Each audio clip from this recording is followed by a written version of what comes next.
Good morning, everyone. Welcome to the London session on TopstepTV. If you're here for the first time, my name is Deeyana Angelo, aka Market Stoker D. I'm a Series 3 licensed trader, and we're going to be looking at gold today. I think it's a very interesting product for January in particular. So we're going to see if we can find some levels that would make sense for what is going on from the larger time frames and the overall context of the market. All right, so we do have a bit of a range on the daily chart. Sorry, this is the weekly chart. So weekly chart, very range bound, but there is an attempt of buying. So we're going to see whether at some point this week we get those buyers stepping in. For now, it's not looking that great for longs, and I will explain in a minute why, even though they tried. But as you can see, this is, I think this is Friday's candle. I don't think this platform does the Sunday candle. But yeah, so Friday we had a sell-off, okay? They're trying to sell again. Now, where are the demands here? With the originating demand is all the way down here. And I would actually argue the originating demand is all the way down there. But let's just work with the nearby areas. It is not that fresh. We already had a touch of that demand and a reaction. So one idea would be that this offspring demand brings more buyers into the mix. So just creating those kind of stack levels, demands over demands, over demands, over demands, creating this kind of like a staircase formation almost. Now, if we're not able to hold the level, I would expect this to go back to the lower part of the range, which is closer to 2595.7, so just below the 2600. Now that's from a big outlook. That is just a contextual thing. We're not going to be taking actual trades from there. So let's start dropping down through the time frames. Now, to me, a 4-hour chart, ever since sort of 3 o'clock my time, it looks pretty bearish, right? Friday was very interesting, but now I would be looking maybe for a failed auction, even though we try to pop back up. But for now, we're below overnight VWAP. So this purple line on the chart is Globex VWAP, so 2648.3. And for now, we're not even quite managing to get up there. So another thing I like to look at for a particular setup would be if we actually return to the initial balance. Now, the initial balance, where is that? It is these two candles. So this white one and this one. And that gives us an initial balance high at around 26.44.6 and the initial balance low at about 26.37.6. So if we start to spend any sort of time there, I may want to run a very small short, even though I don't really like trading in January until the sort of like a second or third week when everybody starts kind of coming back. But it's been pretty lively, a lot more than I would have thought for this time of the year. So yeah, it might be time to try something. Now, I had some tech issues this morning, so I'm not really able to run my bookmap at the moment. So I kind of feel like I'm flying half blind.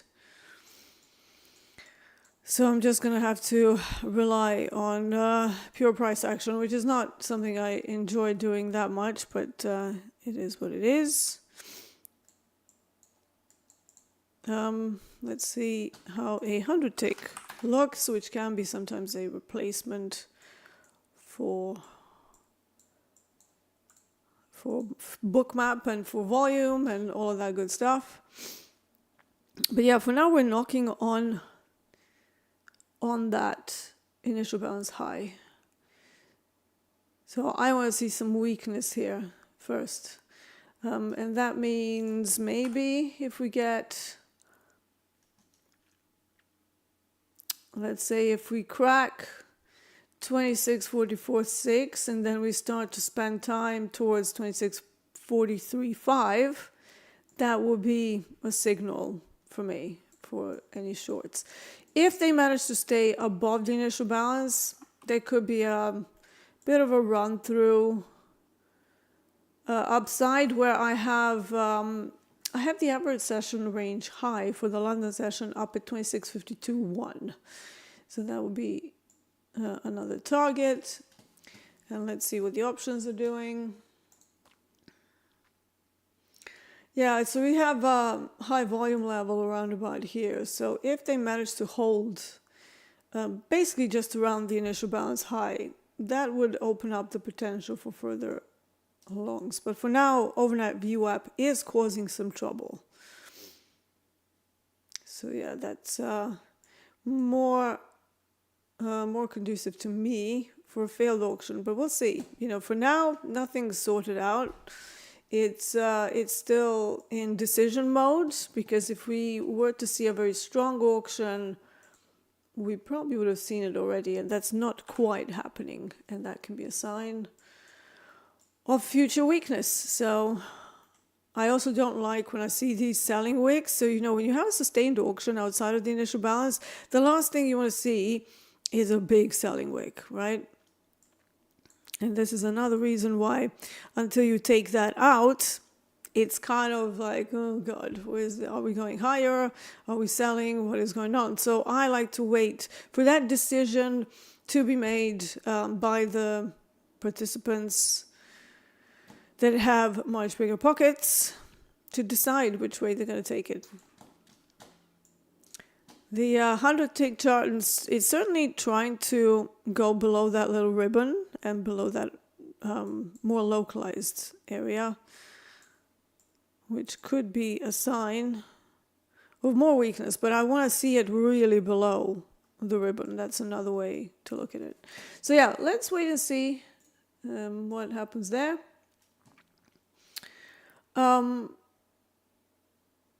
And someone's asking, hi Deeyana, can you explain what bookmap is? Bookmap is just another software where it visualizes everything you see on time and sales and the DOM and volume, right? So it effectively smushes all of that information into one software that has like bubbles. I mean, let me try and bring that back up, but it's going to be a bit difficult. Let me see what my computer is doing first. Okay. Yeah, something is chewing up some of my memory, so I need to explore that for some reason. So yeah, but bookmap,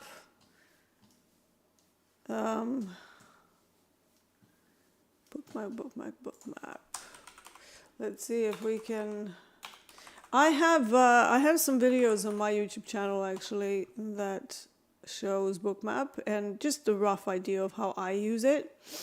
So you might want to check those out. I think it's one of the order flow series. So let's see.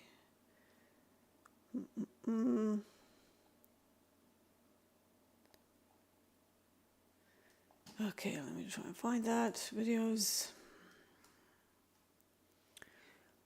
Yeah, so, no, full disclosure, I was pretty sick when I was doing this video for various reasons, but I'm going to put it in the chat. So you can have a look at that video if you're interested in looking at bookmap. It's not for everyone. I will say that it takes time. You know, it's a lot of information. And if you're someone who's new, it's probably going to be information overload. So I would just stick with, the regular analysis, maybe the 15-minute time frame at the very least, maybe even 30 minutes. Because even these days, I still prefer to take the final signal of whether I'm going to be in with full size once either the 15 or 30-minute chart actually finishes where it needs to finish, right? Before then, it's just all very low time frame noise. So it will also depend on your style. If you're somebody who doesn't like to hold trades very long, or you're not using the levels that can bring you the move that will last for several hours, it might be it might be okay to just look at very low time frames, but just remember that the lower the time frame, the lower the duration of your trade. So if you're taking trades from 3 minutes, 1 minute chart, I always like to multiply the time frame period by 6, and that gives me the maximum time that I should be in a trade. So if you're doing it from a 1 minute chart, it's going to be 6 minutes maximum, right? If you are taking your setup from a 5 minute, then we're looking at 20 to 30 minutes, and so on and so forth. So the larger the time frame, the more trading information you're going to have in there, and therefore the setups will have more legs to last longer, okay?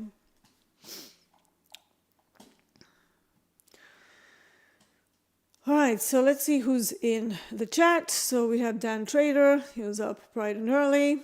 Teo, we have Silent NW2, who says aloha from Seattle. Well, aloha from London. Yang, Angel Reyes, Natural Born Trader. Johnny FX, Mr. Moon, Scott H. JB, Russell Hussein. Hope I'm not butchering your name.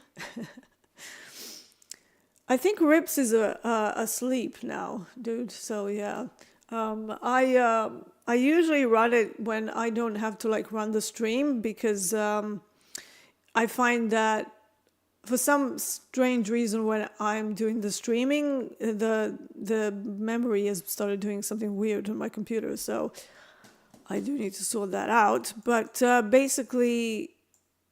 So bookmap is just there to give you a little bit of a inside view, so to speak, to see what the market makers are actually doing around the levels that I like to use.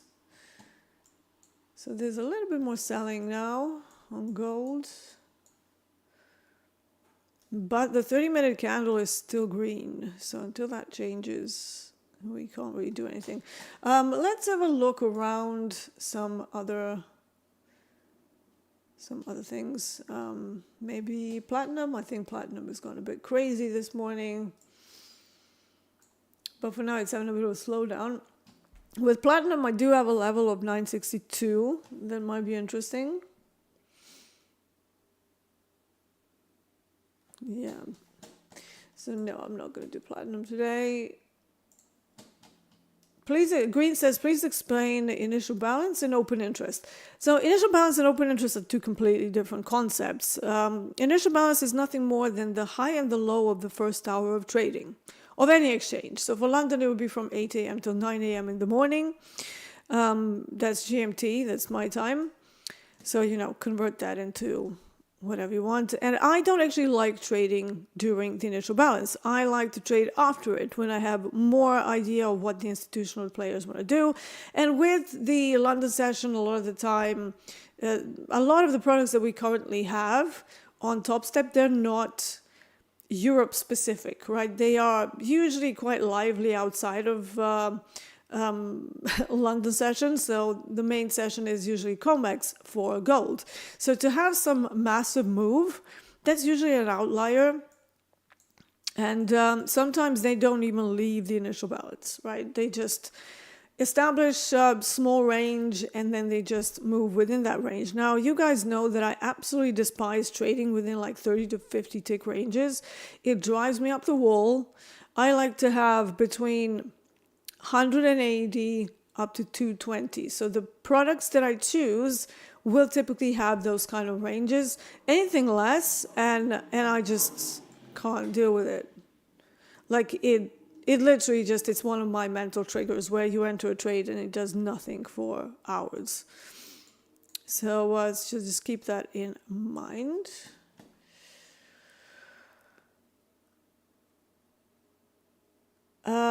Stefan D says, is there any possibility for you in the future to be the middleman for the merch for the 5K pair club? No, absolutely not. I'm not doing any stock. You know, one of the reasons why all of my businesses are either software development, trading, or IT recruitment is because you don't hold any stock. You know, I saw how difficult it is to run a shop with any kind of stock because my parents had a very large business and it was a complete nightmare. So I'm still kind of scarred from that. So yeah, I will not be doing any sort of running stock for Topstep. So, or for myself for that matter. So no, that is not going to happen. You know, sometimes they would like to have more of a European side of things, but obviously they would need to open up an office and they would need to have a dedicated team, which might come at some point. You know, if the European side becomes large enough, that could happen. We could, you know, end up having another trading floor in London that is an official sort of Topstep trading floor where people come to work and everything. But for now, it is not the case. Obviously, everything is either in Chicago or in Snowmass, where they do have the two offices. So just keep that in mind. Let's try a very small, tiny little small short, maybe just a 3 micro thing here, to see whether there is any sort of traction. Oh, what happened there? Okay, so it's not letting me put... All right, so that's a bit of a problem. It's not letting me put my stop loss here. Did you see that? Drag it up. Stop loss, nothing. API returned error. Okay, here we go. We finally have something. And let's put the other side of the initial balance as our target. So now we watch the ribbon. I would normally look at this on bookmap to make sure that there's still aggressive selling going on. But obviously I don't have that right now. So let's see what happens. We've started to spend time inside the initial balance. I don't know what that white line is. Let's get rid of that. And yeah, so they're trying to return to the initial balance. Now, if this goes well, there's really nothing much. At least I don't think there's nothing much in here. Before at least 2640, which is here. So we'll see whether we can get to the other side of the initial balance. Little tiny trade for the morning on a Monday, just to see whether we can fail the auction and rotate to the other side. So to get back to your question, so initial balance, that's all it is. It's just the first hour trading high and low. Now, open interest is a completely different thing. Open interest, you're probably best to ask Hogue about that, but I do know about open interest quite a bit because the Series 3, because it's one of the things that you have to learn about. And it's effectively how many open positions there are. Now, when it comes to the open interest, you don't net off the longs and shorts. They're all counted as like one and the same thing. But so they're counted effectively separately. How many open positions shorts, open positions longs you actually have. And if somebody bails, but then another new person steps in, then the open interest doesn't change. So it only changes when there are new positions added actively or when the existing positions have dwindled, okay? So it can be a very good indicator in certain cases, not every day obviously, but in certain cases it could be a pretty good indicator of whether the market participants are, let's say the price is rising, but the open interest is falling. So what does that mean? Well, it means that the market participants are actually bailing, and that's causing a short covering rally. So it's not a real turnaround. So if you're looking for a proper sort of reversal from, let's say, a demand area, it's how I look at it. Let's say you have a daily demand area like we might have on gold, and then you see there was a rally. And if that rally happened on the declining open interest, that is short covering. And on a lot of the cases, you will also find that the P-shaped profile will appear on those sort of days as well, which is also the indicator of the short covering. So if, however, you see a long and then there's an open interest increase, well, that means that it's a true reversal. That means that new business is stepping in, and that is what's driving the price higher. And those sorts of reversals might be able to actually last a lot longer because they represent new buyers, right? So that's a very kind of brief introduction of what open interest is and how you can maybe start using it to figure out things. However, with open interest, Hogue gives us that analysis anyways. So I would say, rather than you doing all the work, just listen to the opening call. He always runs through the open interest and what's happened there. So I usually just go to Hogue for any open interest stuff and for Delta. Like if I see something unusual happening in Delta, I will actually text Hogue and I will be like, hey, well, what do you reckon is going on here? And then we will have a little chat through the whole thing.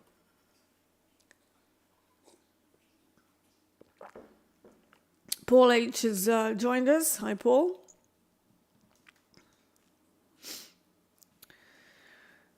Let's see. Joe says, if possible, can we check equities that seem to be screening up? Yeah, as you know, I'm not a core equities trader, certainly not at this time of the day, but we can have a look. We can have a little look. So ES is screaming higher. I will be having a look at DAX later once I'm off stream and I have time to think. Yeah, NQ breaking out as well. What is the size of that?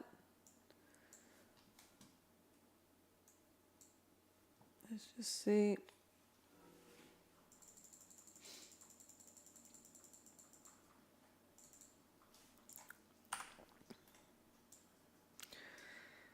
Okay, so we have a decent size of about 400 ticks that are they are kind of taking it higher. I do believe there was some news over the weekend, if I'm not mistaken. Hold on. Let me have a look at Financial Juice for a second. Because I think there was some stuff that was happening like Sunday or something.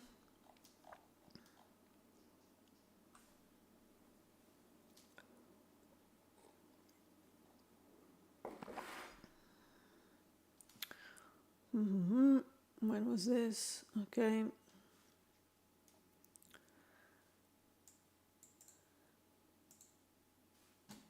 Okay, so during the Asia session, they said that the stocks are mixed. Asian currencies reach a 2-decade low. Interesting. So yeah, obviously there was some news from Japan and China.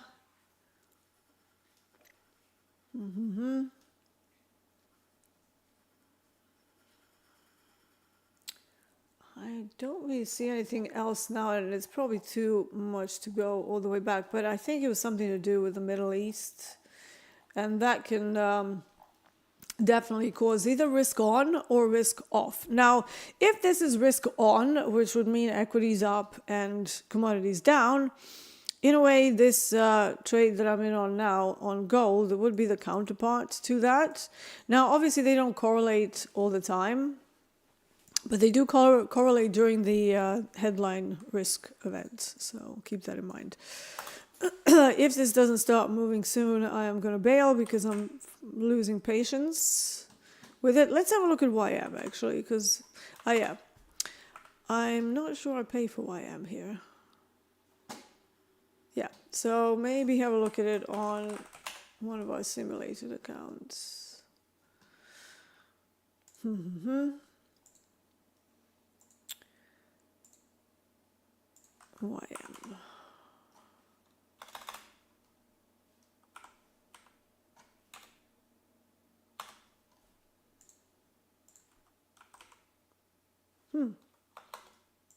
Really?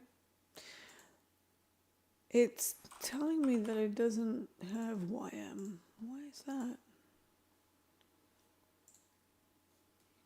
So if I mean, this is a simulated thing, so it should have YM, right?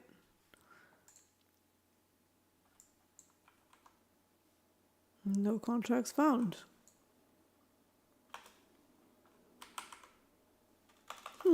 That's odd. We can't look at YM on Topstep because it won't load it up. I did have like an API error just a minute ago, so I wonder whether that's the cause of that. Okay. So yeah, looks like equities are on a run for whatever reason. We don't always need to know the reason as long as you have a setup that matches that.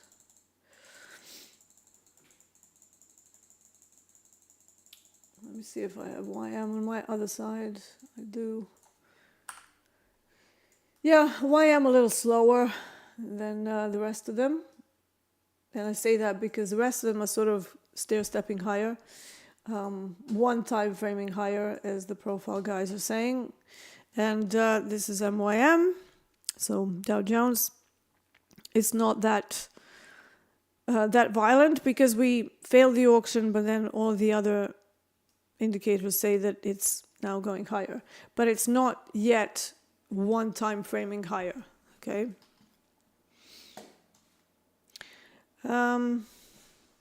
Let's see. Leah says morning Dee. Flyer Jim says good morning, can't sleep, so tuning in for the first time and woke up to a nice profit on an overnight short on MGC and long on MES. Okay, that's a nice sort of risk on trade. So yeah. Leah says, remember last I was here, you encouraged me to keep you updated regarding my new XFAs. Currently have 4 wins. Truly want to risk small. Yeah, that's great. That's wonderful. Revival says, can you speak to us in French for 5 minutes? I would like to, but I don't speak a word of French, mate. Okay?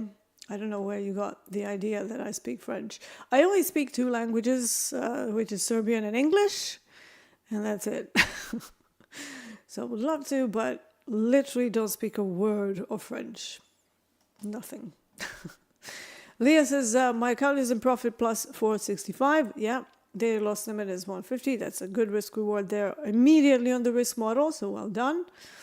And she says risk management is key. I will be risking 10% of the daily drawdown amount.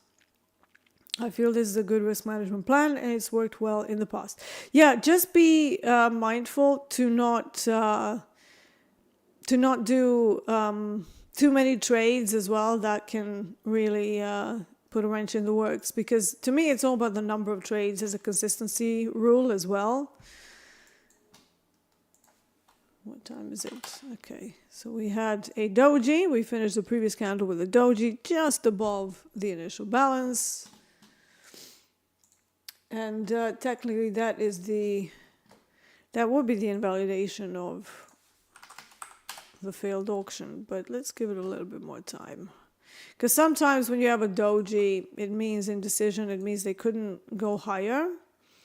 So even though we've ended up a little bit higher, it's still within like a couple of ticks. So, and we're so far unable to go and hold above 26.45, which is an HVL level where a gamma flip might happen intraday.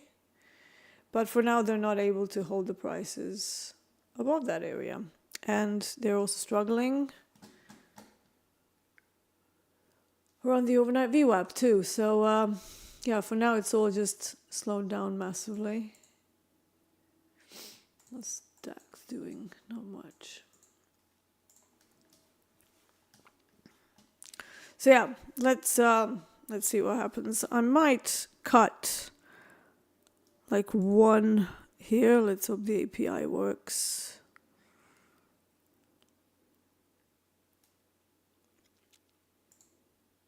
Okay, so I'm in with just 2 now. And then if we get what we want to see, that's interesting. Hold on.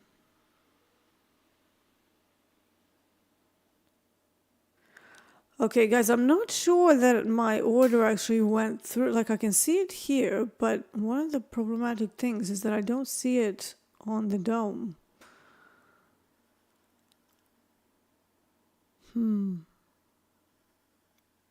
It's probably an API error. This sometimes happens on Mondays every time we kind of try and wake up to do stuff, and there's just... Yeah, I don't even see...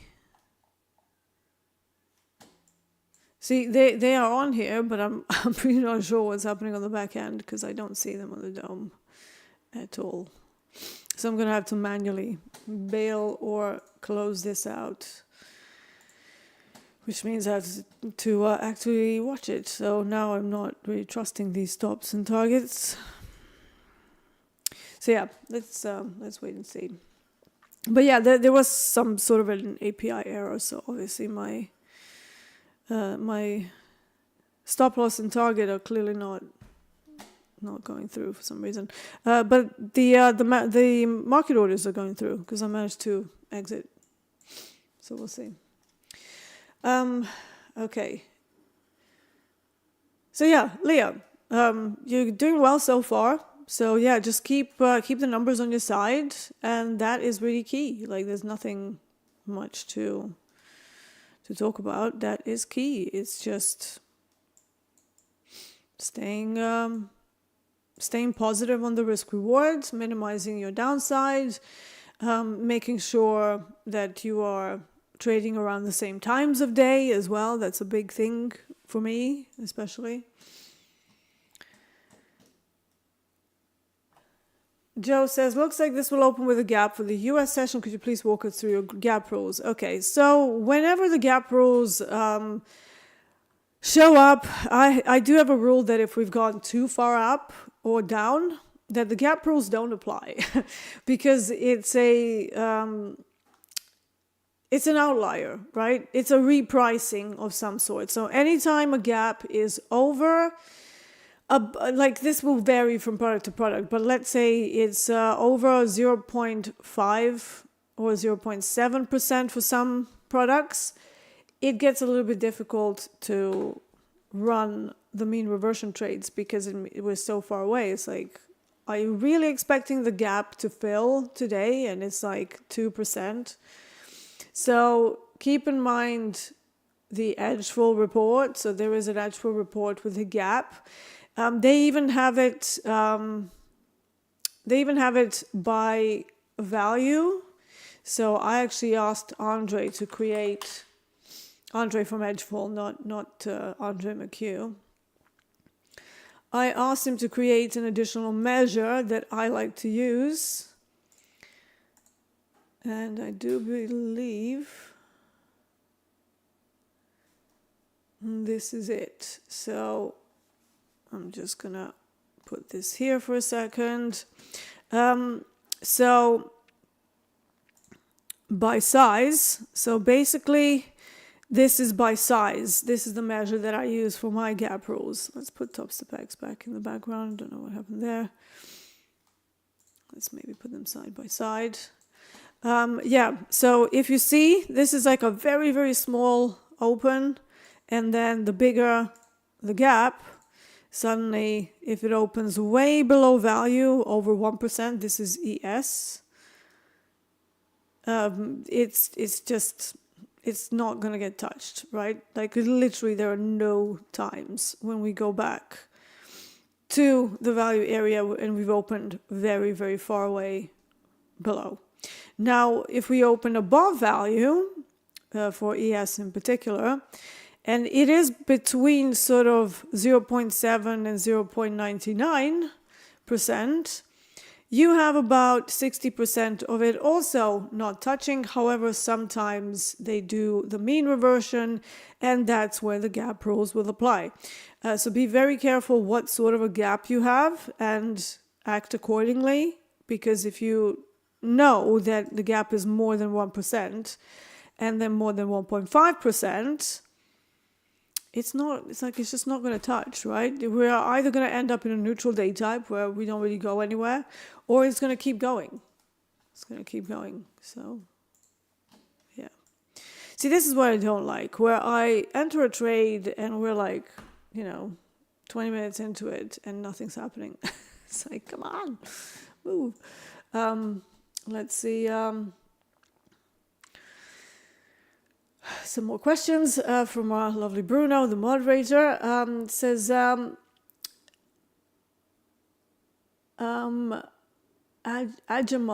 CEO.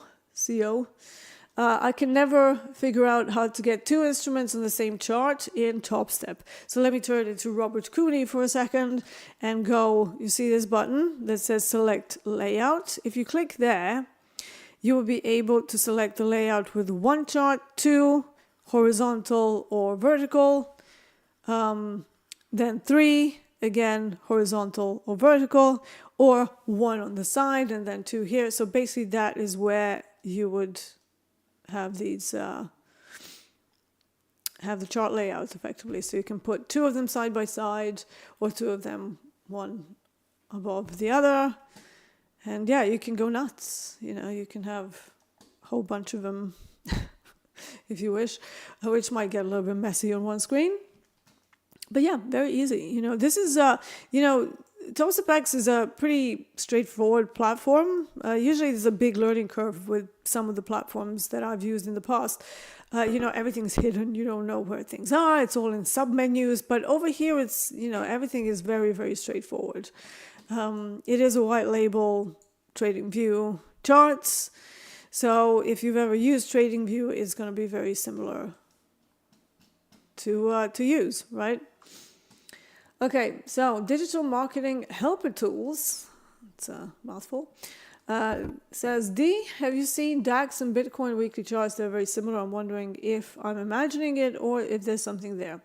Well, I wouldn't say that it's just DAX and Bitcoin. I would say that all equities and all Bitcoin will look very similar. They've been trying to make Bitcoin into a new safe haven, which doesn't really make that much sense to me. And I still think it's a very spiky product, Bitcoin. I've had some people in my coaching, my private coaching, who are like, let's trade Bitcoin. And they just can't make it work, right? They keep getting wigged out. I'm not going to get involved in it. If I get involved in anything crypto, I usually get involved with an outlook of 3 to 5 years. So it's not going to be an intraday trade, because I still don't think there are quite enough market makers working in Bitcoin to hedge positions and do this and do that. It is getting better. Like, don't get me wrong, it's getting a little bit better. But it's just, to me, it's still an asset where somebody switches off something, the asset will cease to exist.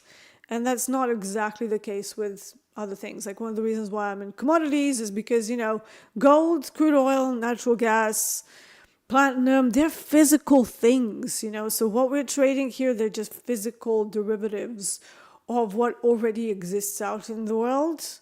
And you can't just destroy it by, switching off a button. So maybe it's just me being Granny D here, mid-40s, and being very... very mistrusting towards new technologies, and I am a nerd, so in fact my husband at one point wanted to mine chia, so it's not like we're like old people going, yeah, no, what is this Bitcoin thing?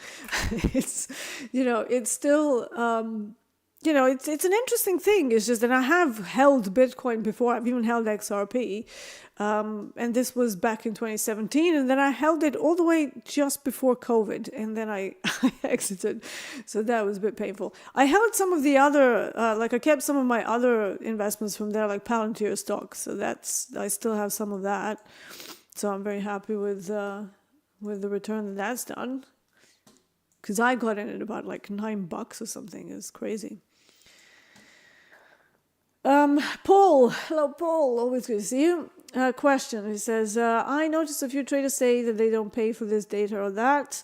Is that a live account thing? Yeah, so so once you're live, you're considered a professional trader, and each of the exchanges are somewhere around $125. So it would be $125 for NYMEX, $125 for COMEX, $125 for the CME products like ESNQ and all that. And then if you want YM, that's actually CBOE. So that's another 100. So, you're basically, before you even start, if you want to pay for all of them that you have in the XFA, you're going to have an upfront cost as a professional trader of like $500 upwards. So if you're not able to make $500 a month, I would probably just pay for like one exchange if you do get to a live account. And there's no way around it, right? At some point, you will become a professional trader.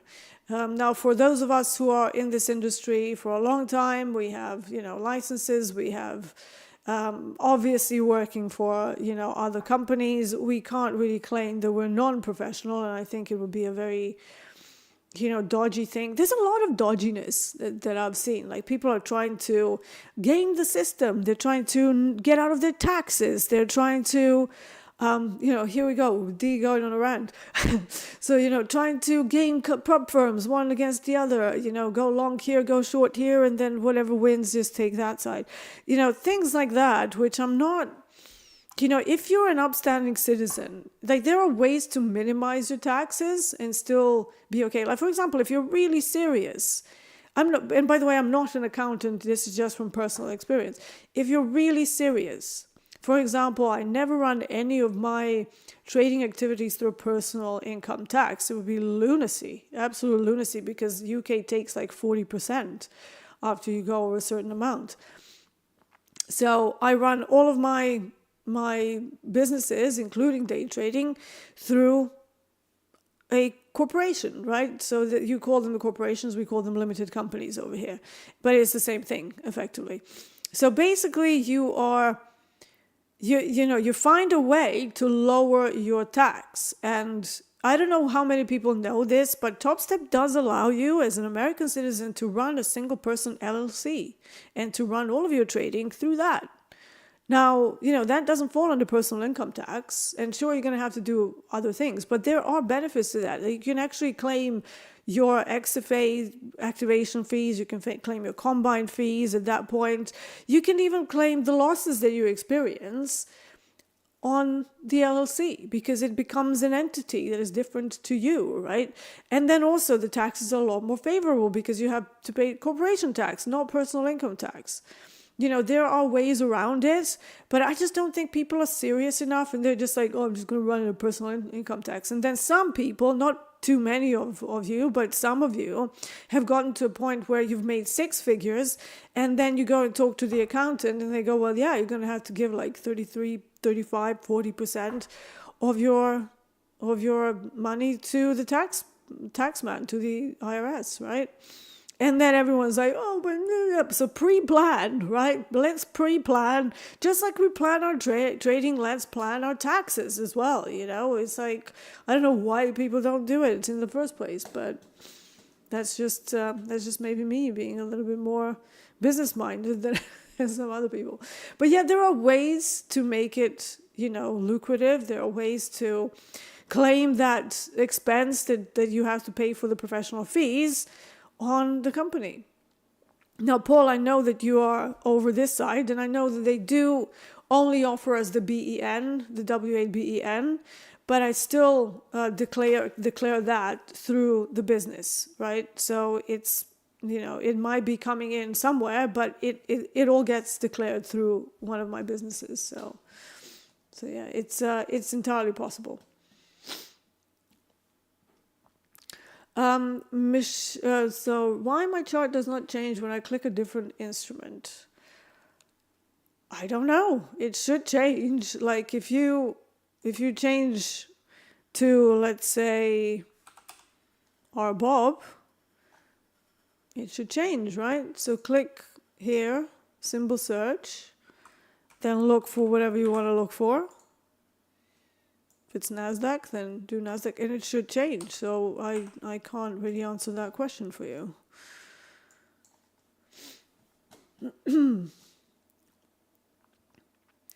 Money VD says, at what point would you know a trend is about to take off? When we are holding above the initial balance with quite some confidence, and ideally you want to see some single prints left behind. It's not always the case. Sometimes you have a very, very quiet sort of period, and it's creeping upward, but it's not exactly leaving single prints, but that's still a sustained auction, and in that case you need to wait. And when we have a situation like that, I prefer to how would I say it? I prefer to maybe run it as a channel, so waiting to have like some sort of a bottom of a channel and then go in, rather than just plow in at every close of the 30-minute TPO. That's just one way that I would do it. This is so slow now, it's like really annoying me. Just do something.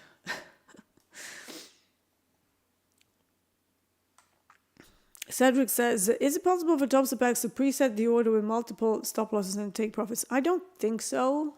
I don't ever do that, because I usually, if I'm going to exit, it's going to be because of something that the market is doing on the fly. I don't kind of go, oh, this is target 1, target 2. My targets are based as 2 to 1 and about 70 to 100 ticks depending on what I'm trading, because that is something that I've derived from machine learning.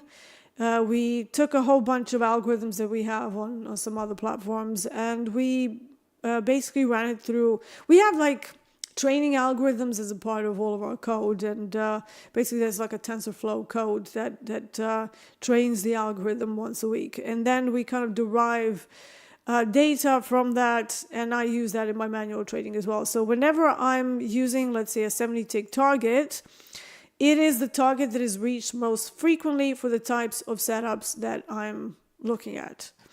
All right, I'm going to close this, and for a couple of reasons that I'm not quite sure what is going on with the orders. And I actually want to try that again, just on one micro, because I don't know why that's not exactly going through.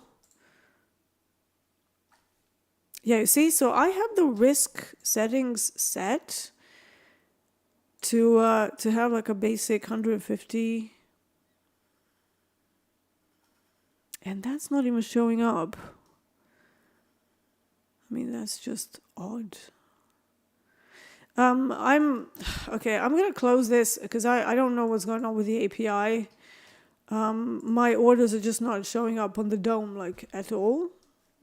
So I have the entry, and then the stop that I drag is just not there. So I don't want to be in a situation where, I walk away to do something else and the market just kind of starts to tank, and then the stops are just not being respected. So I'm going to wait until they wake up to see what the hell's going on with the API. Maybe they can redo it. But yeah, it's just not really giving me a lot of confidence to run any longer trades that I usually like to run. Okay.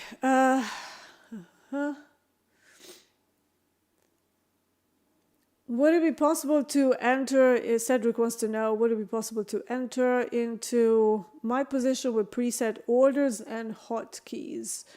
I think you can do a preset order as a limit order. The question is whether that's going to work now. Let's just do a hypothetical. I just want to see whether this actually appears anywhere. So let's just do limit sell. See, it's not No. So, okay, something's wrong with the API bridge. Something's wrong. I'm actually going to lock myself out here for a few hours until they actually wake up. Because that I just tried to do a limit order. It's not showing up at all. So until they redo the API, I just can't. Let's just do it until sort of 3 o'clock. It should give them time to redo the whole thing. Yeah, I don't know why this happens. Every so often on a Monday, the API error comes up. So now that I've locked myself out, even if there are any orders there, they're going to be rejected because I've locked it out. So no accidents at all. And it's just one of those things. This is not the only platform that has issues. You know, I do get issues on Ninja and Rhythmic, and, you know, even CQG has its moments.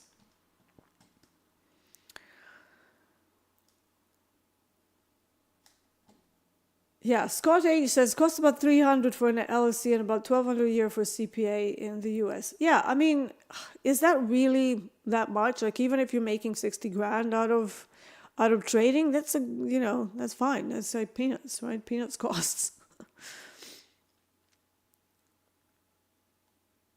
Yeah, Leah, so yeah, I know that Germany and Sweden have slightly different things.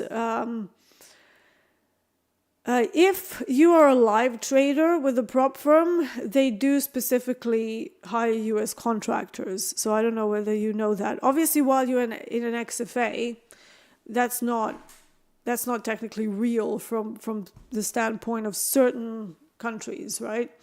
But once you're live, so not XFA, actual live, and you are a declared professional trader, you do have to sign a contract where you become a contractor, right?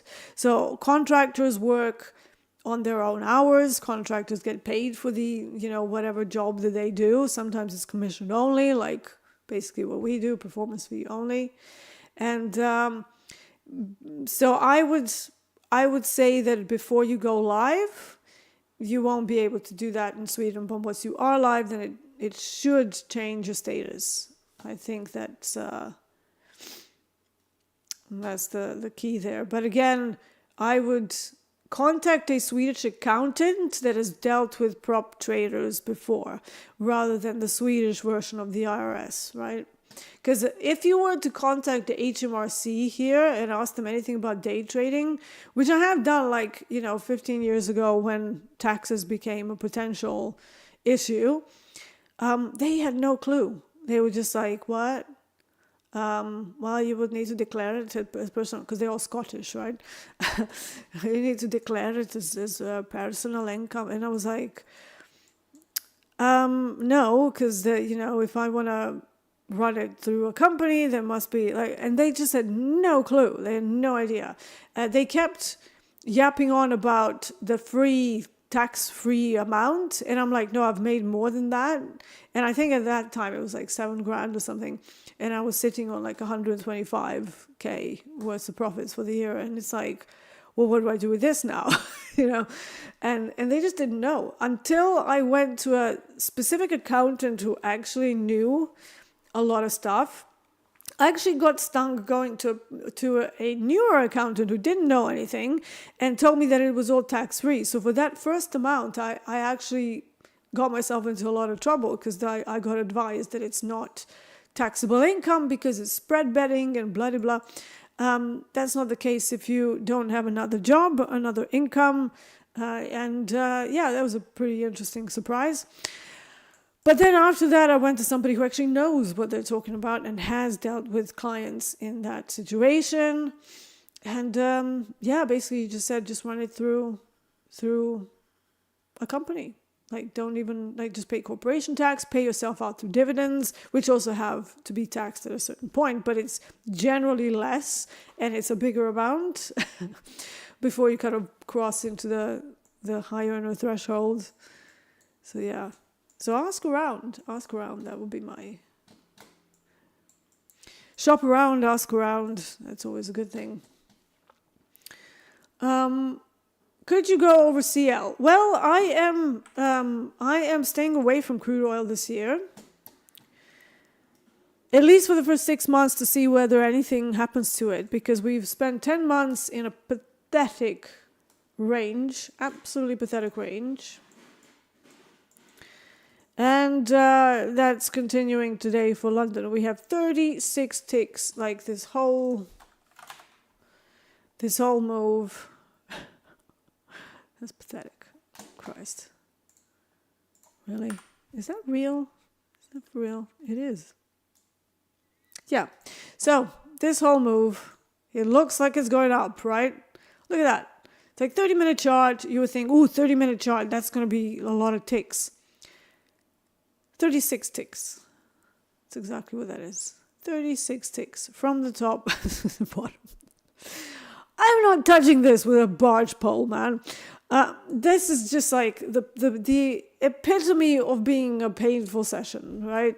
Where nothing's going on, nothing's moving. It's like completely range bound and moving in a 30-tick range. No thanks. So crude oil tried to break out. We are at some levels now where if we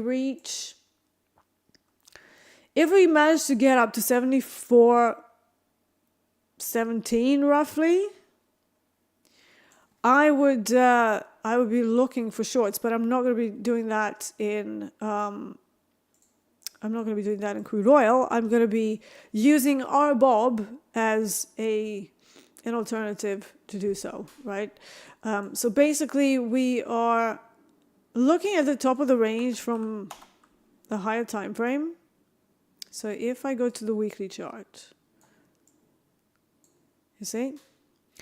I know that we had a big week last week and stuff. I mean, if you can call this big at all. But we are now in this kind of a trend line area. I don't like to use trend lines much because I think that supplies and demands are much better way. And to be honest, trend lines are always so wishy-washy to me because like, how would you even explain them to a machine? It's just like you have zigzag. That's one. So we have a few supplies that are sort of on top of each other. And really the whole edge of the supply is up here at 82, 83 roughly. So the more that we stagger into this area, I would be looking at some shorts. Why? Because this is what crude oil has done for 10 months. So it's not just, it's not just a short amount of time. If I scale out all the way to May 2022, so a long, long time ago, we had been stuck in a range between 83 and roughly 57 range, right? And recently, if we kind of look at the 2024, so from April, we reached 82.38, and then we went down to 62.84. So that is the current range. Anytime we reach a supply, I will see what the options are doing there as well, so that we can have a look at whether some bigger levels, bigger calls are there that might be difficult to break. And then you would effectively try to find some shorts there. Is this a breakout to me? No. So I wouldn't be running breakouts into overhead supplies because I think that's generally a bad idea. You just don't have the larger time frame on your side. At any point, you can get one of these guys that sold from here or from higher up stepping in again. They look at similar levels that we do, maybe from a slightly different perspective and data points, but, it is still the same price. Maybe they might look at some market-making activities into a lot more depth, but the idea is still the same. We've been stuck in a range. So I won't be looking at crude oil in that way, but I'm going to be using it as confluence for RBOB, for example, where if I look at where we are now, it's very similar, right? We have a supply, and I would actually say that this is looking weaker than crude oil, with one big difference, that RBOB still has 300 to 400 tick range, even 500 to 600 in some days, whereas crude oil, we are stuck in 100 to 120 if we're lucky, and that's just pathetic. Like, this is horrible. So I won't be doing that. Yeah. So Saint Germain Legacy says, can I switch my Topstep account to a business? Well, you don't switch your Topstep. The Topstep account is just a Topstep account. You're running it through a prop firm, but where your payouts are going to, that is up to your discretion, whether you're going to run it as a business or personal income tax. And again, consider that, yes, setting up a corporation will always cost money. So if you're only making like barely, 500 a week or something, that's probably still not enough to move your activities of day trading into business. But if you're sitting at 60K, 80K, 100, 150K, as soon as you get into like the 5-figure, serious kind of higher 5-figure income, you do need to consider doing something about the tax, because it's going to get painful, especially in those lower tax brackets where you're just high enough to be, in the high earning category. But after the tax man does its thing, they don't leave you much after they've taken their slice of the pie, right? So obviously it gets easier the more money you make, because yes, you might give a lot of tax to the IRS or HMRC, but you still have a lot of it left. The problem is when you're kind of sitting on that sort of, usually it's about a 60K mark, isn't it? And then I see people are going, oh God, so much money. And yet it doesn't quite justify going through the pain of doing the accounts and paying for the accountant and blah, blah, blah, and all of that for, just a few K more. So just keep that in mind. But again, consult an accountant. I'm not an accountant. I can't really... Dan Kay liked my Scottish accent. Yeah, I spent a little bit of time just doing vacations or holidays, as we like to call them, in Scotland. And every time I'm there, it always sort of rubs off on me. And we used to go into Inverness, and there's a mountain there called the Cairngorm Mountain. And I can't say that without saying it in a Scottish accent, because it just doesn't sound great. And every time I come back from Scotland, I always have a little bit of a Scottish twang. Jay Smith says, can you direct me to your accountant? I live in London and I'm a live trader. My accountant I've been using since 2006, like a very, very long time ago.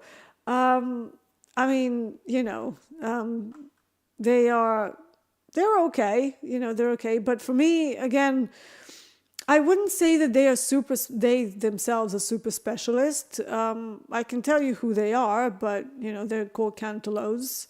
So if that helps you, great. But they deal with a lot of bankers and city people and stuff. That's kind of how I got to them. And you will have to do your own VAT, so that's not one of their services, and they're not cheap either. Okay, they probably cost me, they cost, what is it per month? I suppose it would be around 270 per month. So that's an additional cost, with the data fees. Then you have that accountant. It's before you start, you're up to $1,000. So yeah.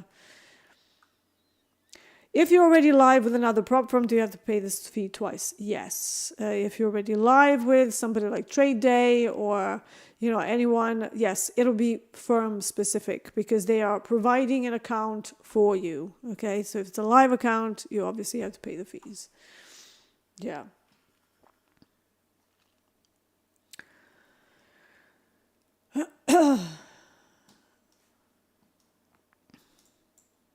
Yeah, Bankroll says that at least I'm Canadian and get 42% more on the exchange rate. Well, yeah, for now.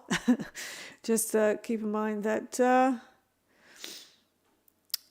the exchange rate changes, right?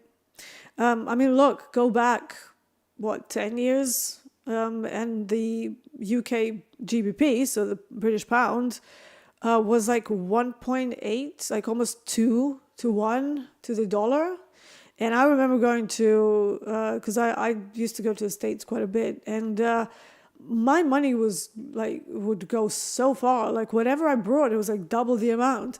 It was a ridiculous situation. And now we're what, nearly parity or below? It's like, so yeah, be careful with that exchange rate thing. It can change in a, blink of an eye.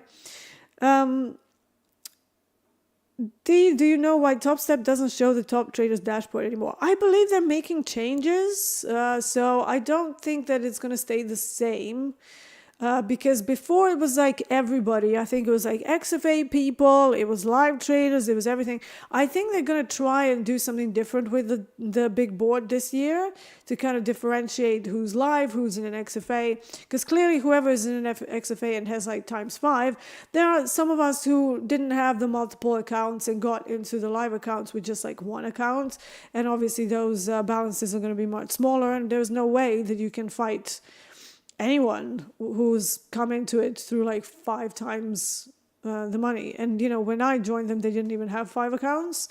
So I think they're trying to do something different with the big board. I don't know what that will be. So, I'm just on-air talent. I'm not privy to the, in-office discussions that they have. I'm not a producer. I'm just, I can contribute to, ideas and stuff, but they have their own production team that talks about stuff. And I do believe that they're making some changes to it. So keep your eyes peeled. I don't know what they're going to do with it. So yeah, it should be interesting.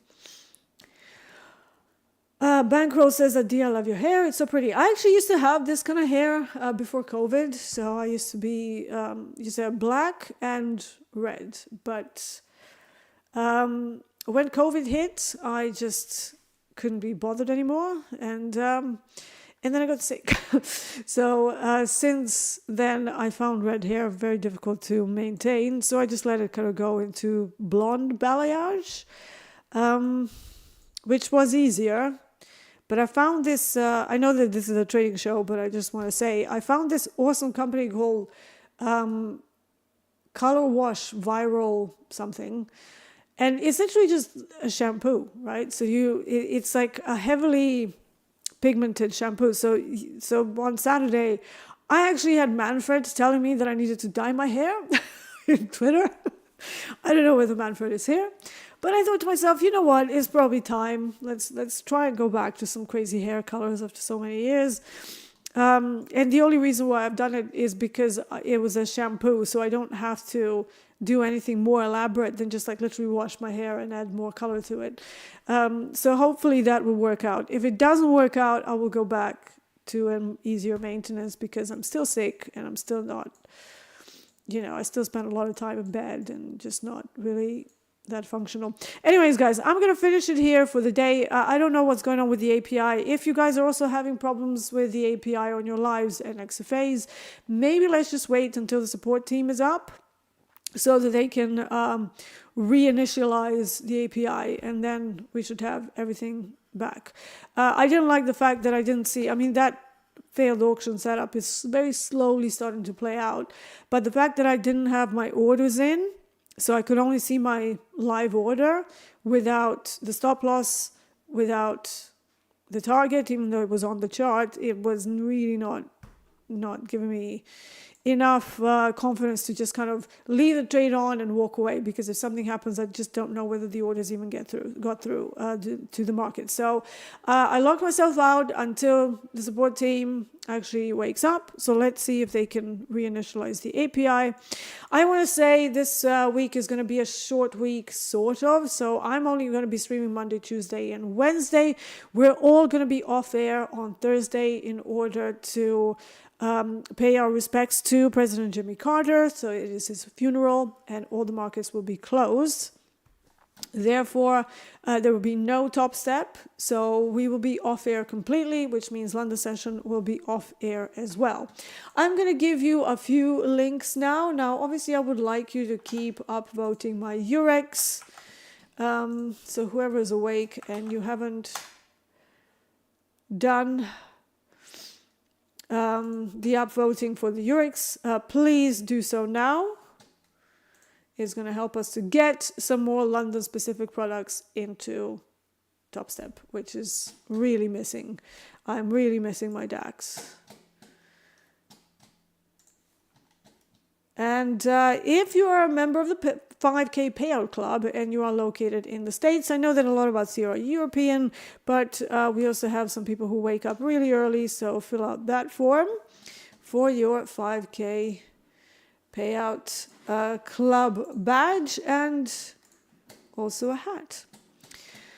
Now, we hit 100K members in our Topstep Discord. If you're looking for training buddies, if you're looking for coaches to answer your questions even more, that is the place to be. Over 100K people, and every coach in there has their own room. Towards the end of the January, I'm going to be getting one as well, because I'm going to be a VIP coach as well. So that is going to be another 10 teams that we're going to be running from, I think, 27th of January, so towards the end of this month. And finally, if you are looking to come and trade with us, we have a casting call for you. We have a casting call. Fill out that form, and then Dolby is going to watch your casting video. You might need to make a video just to see, you know, how you behave on camera and stuff. Even if you're a beginner, or if you are, you know, already in proper counts and, you know, up to your eyeballs, we still want to hear from you, whether you're a beginner or not. Come and talk to us, and, you know, let's spend some time trading live on Topstep. You're probably going to be either on Back to the Futures or some form of segment where we highlight all of our traders who are going through the Topstep program right now. Thank you so much for being with me. Let's see what the week brings. Click the like, click subscribe. I always forget to do that part. I need a note. I need someone to remind me. But yeah, so let's see what the week brings. Like I said, it's going to be a bit of a weird week with a break, you know, right in the middle. But yeah, new year, 2025, take it slow. And let's work on our plans, and let's work on executing everything correctly and fishing for our weaknesses. I'm going to see you tomorrow again. Until then, I'm Deeyana Angelo, and this has been the London session on TopstepTV. Take care.